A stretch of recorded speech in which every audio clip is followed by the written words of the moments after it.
I'm sitting here tonight. It's 2:15 in the morning.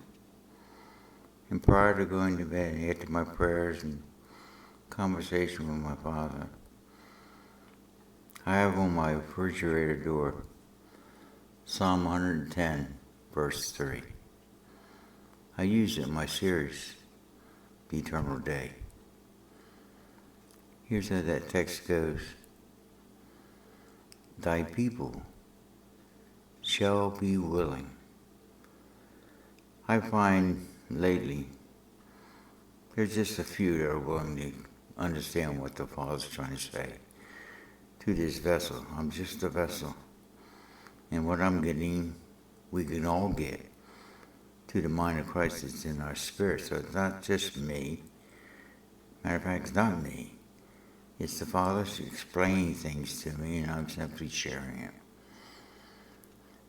So if you're not willing now to hear this, He's saying to me tonight that people, these subscribers to your website, will be willing in the day of thy power.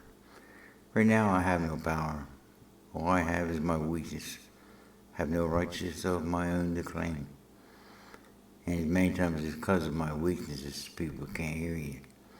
They can't get past seeing you after the flesh. We're told not to know me after the flesh, but to know me after their spirits. So know me after my spirit. And be willing in the day of thy power. That day will be when we'll glorify each one of us. In my series on the Millennium, I share how we will be teaching people in our glorified bodies. No longer having to contend with our fallen, fleshy, carnal minds. Will be in the pureness, holiness of our spirits, which the text goes on to say that. And the beauties of holiness from the womb of the morning. Holiness. I'm sure not holy in my flesh, but in my spirit. Made in the image of my Father. Eternal is holy. And it's increasing daily with my Father. So it goes on to say, thy people shall be willing in the day of thy power. That's in the Millennium. In the beauties of holiness from the womb of the morning.